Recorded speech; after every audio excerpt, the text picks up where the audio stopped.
Salut Gilles. Bonjour Didier, comment vas-tu? Merci, ça va bien. Merci de nous recevoir dans ton lieu exceptionnel Oui, qui domine la nature avec le soleil. avec le soleil en plus aujourd'hui.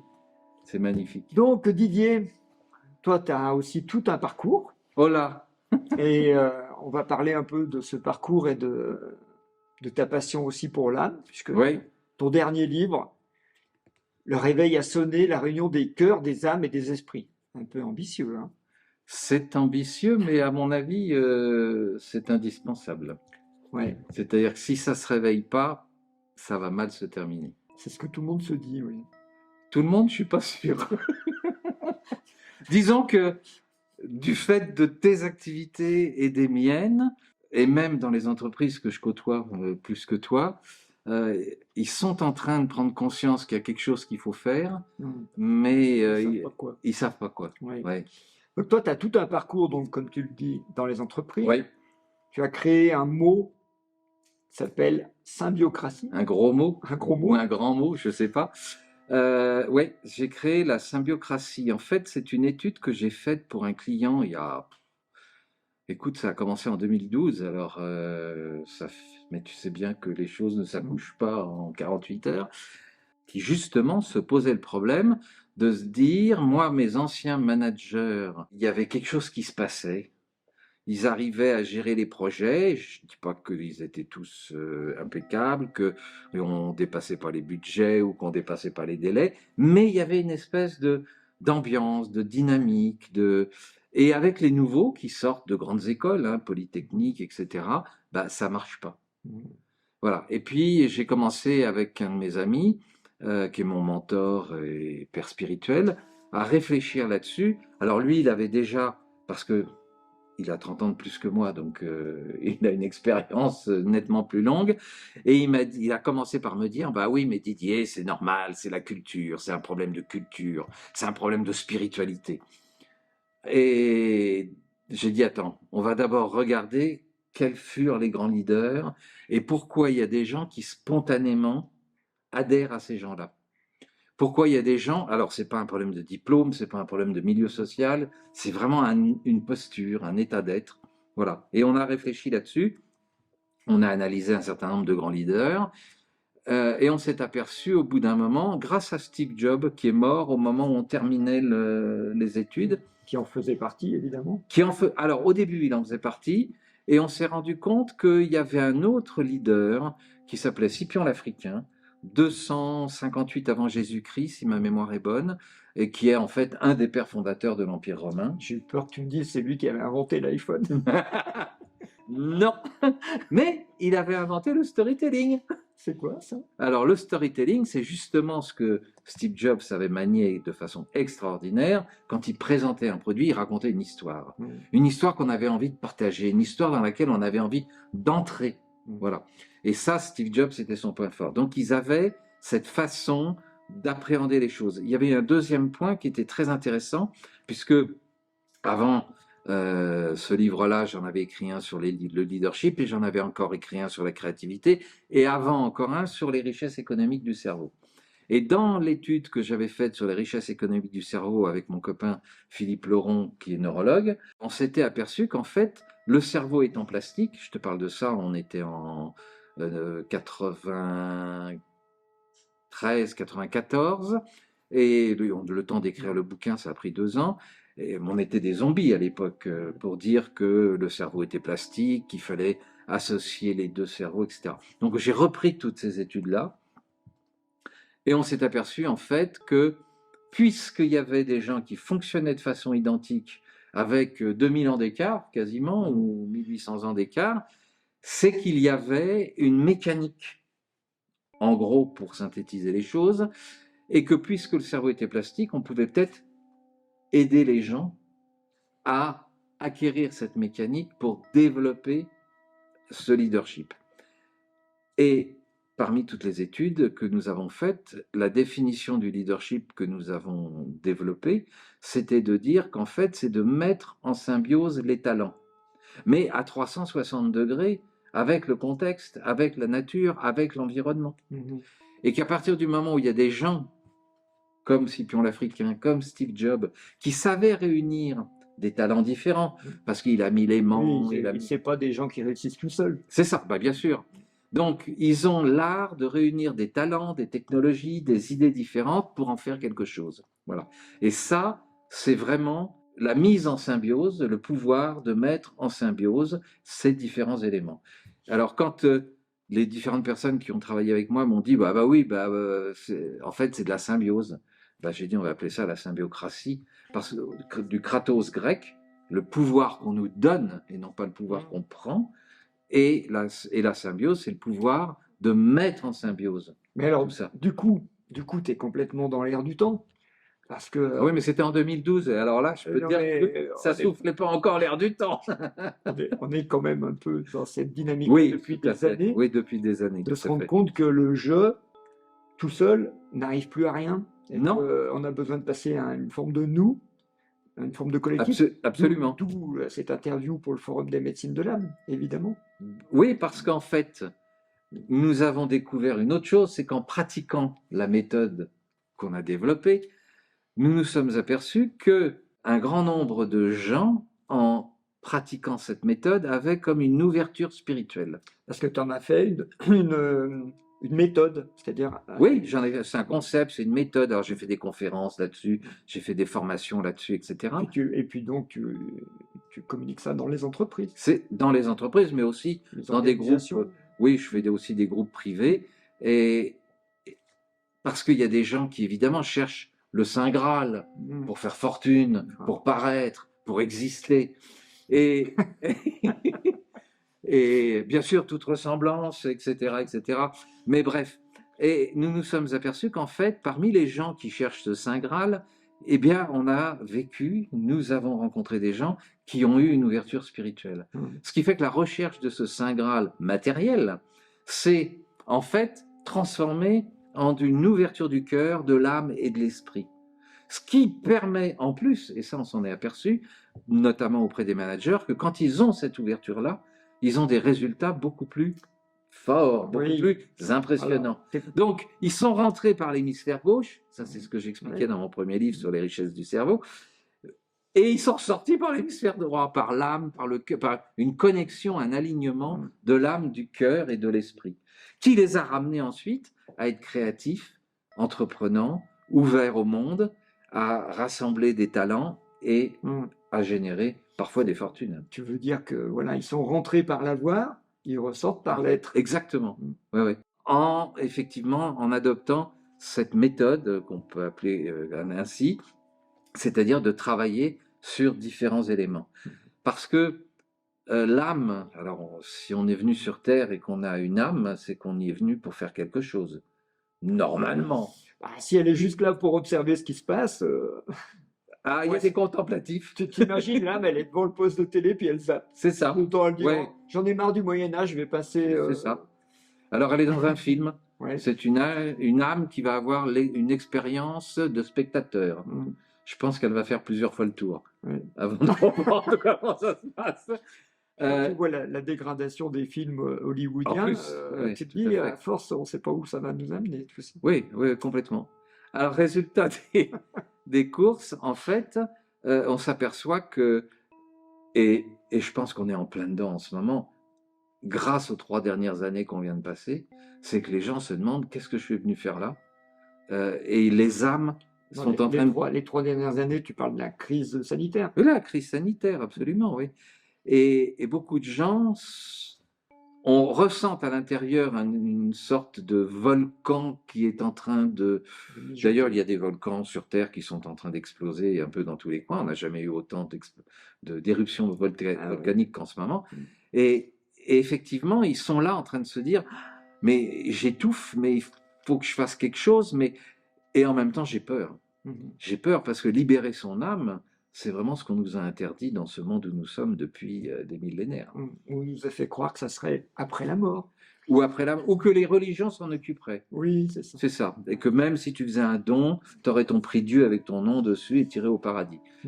Mais même racheter ses fautes. Oui, on pouvait racheter ses fautes. Enfin là, aujourd'hui, il y en a, il faut qu'ils soient très très riches pour acheter leurs fautes. Alors, Voilà, et en fait, on s'aperçoit de ça tous les jours. Mm. Cette ouverture à l'âme, l'alignement du cœur, de l'âme et de l'esprit, ce sont des ouvertures à des choses absolument incroyables dans l'avoir. Mm. C'est-à-dire que il y a notamment dans ce livre un paragraphe que j'ai repris de l'autre livre aussi, Dans ce dernier-là. oui, dans ce dernier-là, qui est l'ambition altruiste, parce qu'en fait, c'est la synthèse Mm. de cette méthode, et c'est la synthèse de l'alignement du cœur. L'ambition altruiste. Alors déjà, ça fait un peu Oui, alors, une mais tu ambition, sais que mais altruiste. j'ai eu des réactions absolument incroyables de gens très pris dans la religion, Mm. et qui me disent, mais ambition, ça peut pas aller avec altruiste. Mm. Je dis, attends, l'abbé Pierre, est-ce qu'il avait une ambition altruiste? Mm. Sœur Teresa, est-ce qu'elle n'avait pas une ambition altruiste? Mm. Et on peut aller jusqu'à Steve Jobs à ses débuts. Quelle était son ambition? Mm. C'est que tout le monde puisse avoir un ordinateur sans coder, sans prendre de cours, que ce soit convivial, intuitif et beau. Bah, c'est aussi simple que ça, si j'ose dire. Mm. Bon, après, il y avait quelques défis technologiques à relever, mais son ambition de départ était altruiste. Après, il a fait des milliards, il a pété un Oui, câble. mais ça, c'est bon, la conséquence du business. C'est ça. C'est-à-dire savoir rester simple, c'est pas Mm. simple. Oui, ben, conséquence qu'on retrouve chez les artistes aussi quand ils réussissent. Absolument. Oui. Dans tous les milieux qui vont se frotter un peu En fait, à la je créativité. dis toujours, bah, il arrive un moment où quand tu es pris dans le système, ton âme, ton cœur et ton esprit qui t'ont permis cette réussite, tu la vends au diable.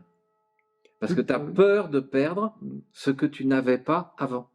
Ce qui est absolument incroyable. Répète là. Tu as peur de perdre ce que tu n'avais pas avant. Et que tu n'as peut-être jamais eu. Parce que de toute façon, tu repars pas avec. Parce que ça passe à travers toi. Oui, complètement. Mm. Hein, le jour où tu es dans ta petite boîte, tu Oui. le laisses. J'ai appris un proverbe breton, on m'a dit. Oui. Les coffres-forts ne suivent jamais les corbillards. Ah oui, j'avais déjà entendu ça. Tu l'as entendu, absolument. Les coffres-forts ne suivent pas les corbillards. Ne suivent pas les corbillards, absolument. Je pense qu'il est important, et il est même urgent, je dirais aujourd'hui dans la situation actuelle, d'une part, si on veut s'en sortir, alors ça peut être très égoïste à titre personnel, mais moi je crois au mot ensemble. Plus on sera nombreux à travailler dans cette voie, à développer cette voie, à réunir nos âmes, nos cœurs et nos esprits, et plus on va pouvoir franchir des étapes. Je prends toujours en exemple, j'en parle aussi dans le livre, je reprends souvent, sous forme de métaphore, ce qui est dans la Bible, c'est le texte des trompettes de Jéricho. Pourquoi? C'est parce qu'en fait, si on regarde les travaux des physiciens actuels, qui nous parlent de vibrations, je prends Philippe Guillemant, que j'adore, qui nous explique bien que le futur est au présent, que notre futur dépend de notre état d'esprit, de notre posture, de nos pensées, donc des vibrations que nous émettons et qui vont nous revenir. Alors après, c'est par Dieu, par l'univers, par Yahvé, par qui vous voulez, chacun ses croyances. Je ne rentre pas dans cette... C'est un mot. C'est un mot, c'est ça. Voilà, la physique, les sciences aujourd'hui nous démontrent. Et puis d'ailleurs, toi comme moi, ce qu'on a vécu tout au long de notre vie, c'est qu'on s'est retrouvé dans des situations avec des rêves. Et puis un jour, on croise, alors on appelle ça un heureux hasard, une synchronicité comme tu veux, on croise une situation et on dit, c'est ça. Et ça se réalise. Voilà. Alors évidemment, plus on est nombreux, plus la puissance de nos âmes, de nos cœurs et de nos esprits est forte. C'est un petit peu comme si nous étions des petites piles d'un volt 5. Alors si on le fait tous les jours, bah, il faut recharger la pile régulièrement dans nos rêves, dans nos croyances, dans nos espoirs. Mais imagine qu'il y ait 1 million de piles d'un volt 5 qui s'unissent pour faire vibrer à une puissance suffisante, et il y a des choses qui peuvent se réaliser. Et c'est pour ça que tu fais le rapport avec les trompettes? Je fais le rapport avec les trompettes parce que dans la Bible, il y a 7 trompettes qui font 7 fois le tour et le mur s'effondre. Mais on est bien là dans une dimension vibratoire, sonore. Ah ben oui. D'accord? Et que le mur de l'ennemi s'effondre. Donc, et la Bible pour moi, c'est un livre de management. C'est un livre qui, sous certains chapitres, nous explique exactement les vibrations, les relations à l'autre, la créativité. est-ce que tu es en train de nous dire que donc la solution, puisque tu mets le réveil à sonner, et Oui, peut-être qu'on se réveille, la solution, le réveil, ça fait aussi une sonorité, hein. absolument.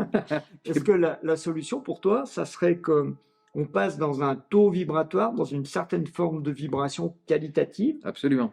de plus en plus nombreux, Oui, et ensemble. et Oui, que cette manifestation vibratoire ferait péter les systèmes mortifères?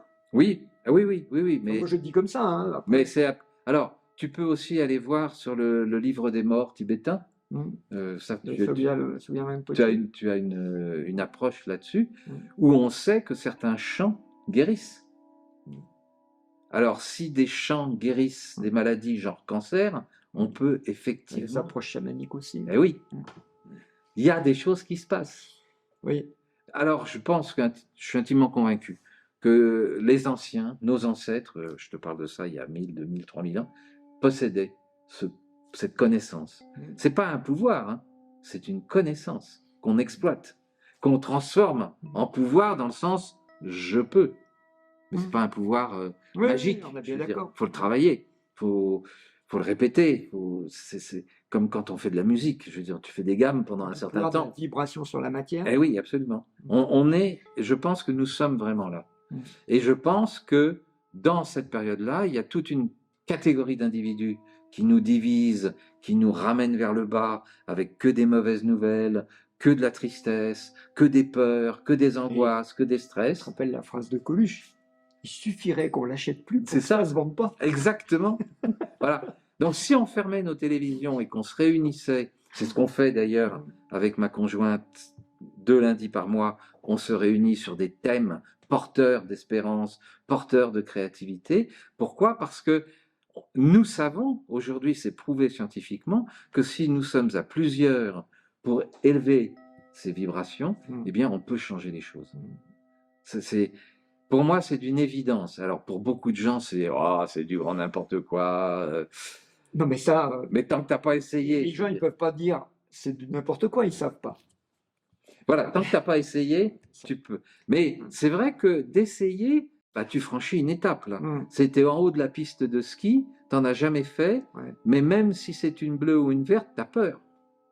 Mm. Et pourtant, ça glisse tout seul. Et après, tu dis, oh, c'était quand même facile. Voilà, c'est absolument.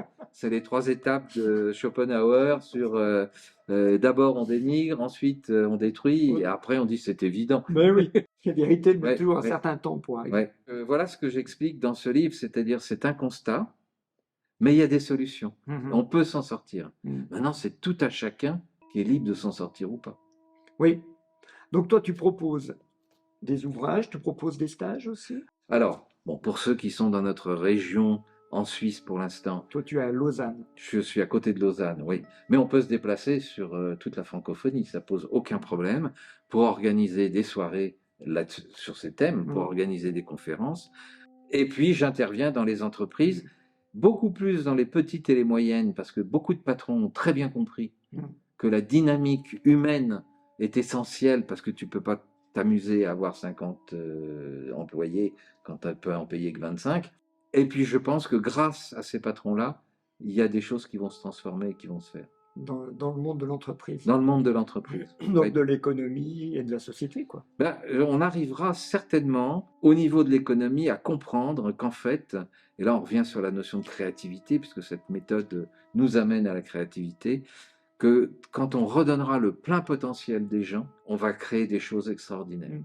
Surtout si on libère leur potentiel spirituel. Voilà, exactement. Oui, je ne l'ai pas dit, mais tu as bien fait de mettre le doigt là-dessus, effectivement. Et oui, Ouais, parce ouais. que dans les entreprises, il ne faut pas parler de ça, mais Ouais, ouais. Pourtant, c'est ça. Mm. Mais les gens, en fait, je pense que les gens ont peur de parler de spiritualité parce qu'ils confondent spiritualité et religion. Bien sûr. Et pour moi, il n'est pas question de religion, parce que qu'on soit juif, musulman, d'abord on est sémites les deux, là, c'est pour ceux qui n'ont pas encore compris ce qui se passe, c'est que les sémites, c'est aussi bien les musulmans que les juifs ou les prophètes du Araséens. monde du Coran, les prophètes du Coran, c'est Abraham, Moïse, etc. Etc. Oui, bien sûr. Donc c'était tous des sémites, ils se mariaient entre eux, ils faisaient la fête entre eux, donc on est dans un monde dystopique où on essaye de nous monter les uns contre les autres C'est avec de la nous- religion. de tu nous comprends ? diviser. Donc, mais je pense que c'est en train de changer. Les gens comprennent que ça suffit là maintenant. Bref, ceci dit, ne parlons pas de religion. Dans les entreprises aujourd'hui, il y a des gens de toute nationalité, de tous milieux sociaux, de toute religion. Alors mettons tout ça, ça reste intime. Je pense que c'est une relation intime, comme une histoire d'amour avec l'autre. Mais par contre, spiritualité, oui. Ça, je pense que... Tu vas au mot spiritualité laïque? Oui, je pense. Oui, parce qu'en fait, quand tu aimes la nature, quand tu aimes les arbres, quand tu dégustes tout ça, tu es en relation spirituelle avec le monde. Spirit, c'est l'esprit. C'est-à-dire que tu nourris ton esprit et tu nourris l'esprit de la nature avec ce que tu es et qui tu es. Donc tu as cet échange-là, c'est ça, là. Ça commence là, la spiritualité. C'est pas d'aller forcément dans une mosquée, une église ou un temple ou puis d'apprendre un gros bouquin comme ça. Non, mais ce gros bouquin, il y a des choses dedans qui sont intéressantes. Sur le plan, je parle scientifique, sur le plan de l'alignement du cœur, de l'âme et de l'esprit. On sait par exemple dans les études sur l'eau que lorsque Jésus a transformé l'eau en vin, il n'a fait que changer la structure de l'eau. Oui, bah... Bon, d'après les scientifiques, si tu les écoutes, ok? Alors, ça veut dire qu'il avait un pouvoir de physicien quantique ou de je ne sais trop quoi. Mais... Est-ce que toi, tu l'approches de manière rationnelle et scientifique? Oui, bah oui. Nous, on l'approche de manière symbolique. Bah, ça dit la même chose. Voilà. Alors, bien sûr, parce que vous avez la lecture du symbole. Mais derrière cette lecture du symbole, il y a quelque chose de concret. Parfaitement concret, parce que quand vous faites vos soins ou ces apprentissages ou ces travaux dans la médecine symbolique, il y a un symbole qui est un message extrêmement concret. Et puis qui a un effet sur le concret. Exactement. De toute façon, les gens ont besoin de choses concrètes pour les accepter, pour les comprendre et pour les pratiquer. On ne peut pas être dans l'ésotérique en permanence. Donc, c'est ce qui fait ton succès aussi. C'est parce qu'il y a du résultat concret. Si tu n'avais pas de résultat concret, on te prendrait pour un doux illuminé. Nous, on ferait même pas. Tu ferais même. C'est vrai que tu es expert comptable d'origine. C'est ça. Il faut du concret. Ah ben oui, s'il n'y a pas de concret, ça ne sert à rien. Puis on a une dimension chez les hommes de vouloir, enfin, je dis les hommes. Oui, les humains. Masculins. Oui. Non, pas. Chez les masculins. Chez les masculins, on a plus une dynamique de vouloir obtenir quelque chose de la matière, tu vois. On est très Saint Thomas. Hein. Ouais. Alors que les femmes, elles partent de la matière, donc elles, ça leur paraît. Ouais. Et puis elles ont une dimension intuitive. Ouais. Et je peux te dire qu'à l'heure actuelle, puisque mon livre vient de sortir, j'en ai vendu une centaine, c'est 80% des femmes. Et elles se le repassent, et elles repassent mon adresse, et c'est de bouche à oreille, il est féminin. Chez les hommes, rien. Parce qu'à mon avis, leur intuition leur dit, si tu touches à ça, ta vie va changer. Tu risques d'avoir une âme, un cœur et un esprit alignés. Pour un homme, c'est... Non, mais l'homme, lui, il veut déjà définir ce que c'est que le corps, l'âme et l'esprit, pour les diviser, tu vois. Alors, oui, voilà. Mais ça passe, dans le schéma que j'explique dans les formations, ça passe par la notion de culture, c'est-à-dire que avoir de la culture, c'est comprendre ce qui se passe. C'est que se confronter à un certain nombre de réalités, et c'est réfléchir à ça. C'est pas forcément comprendre Platon ou Socrate. Ce qui fait qu'on retrouve beaucoup plus de gens ouverts à ça parmi les autodidactes que parmi les super diplômés. C'est ce que j'allais te dire. Nous, on voit dans les milieux des artisans, des paysans, chez nous, ils comprennent très très bien. Absolument. Alors que dès qu'on a un intello, ils sont dans le pourquoi du pourquoi. Ouais, ils font des explications.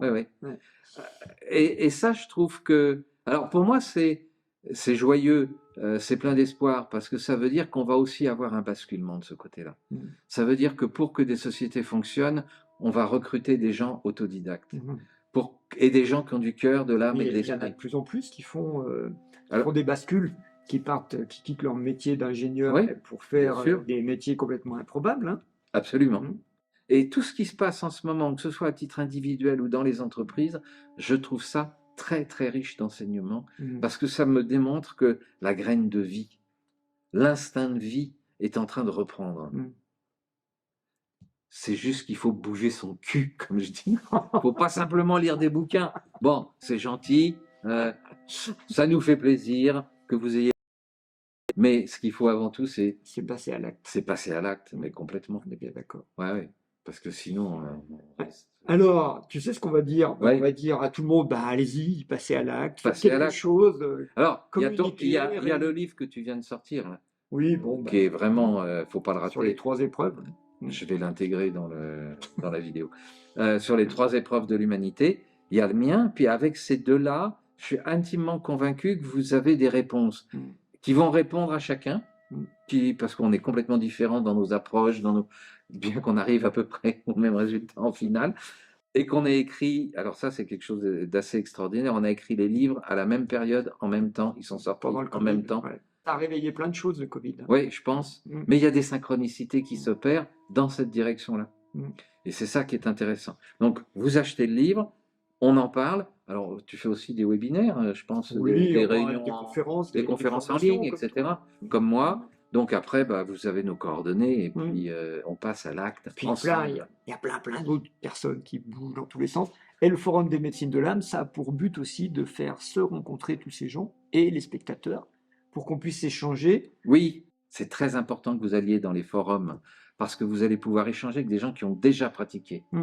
et qui vont vous parler des résultats qu'ils ont obtenus. Mm. Il faut être saint Thomas, là. Il y a cet effet de syntonisation, pas de saint Oui, Thomas, mais cette syntonisation, qui fait que quand quelqu'un a expérimenté quelque chose, il te passe sa fréquence Absolument. et que ça marche comme ça. Ouais, ouais, ouais. En ce moment, ça marche comme ça. En ce moment, bah oui, c'est pour cause. C'est parce que, en fait, il y a une rupture qui est en train de s'opérer. Il y a les gens qui restent devant l'écran magique en pensant que le sauveur va arriver et en avalant de la peur, du stress, des angoisses tous les jours. Et puis, il y a ceux qui sont en train de monter en vibration.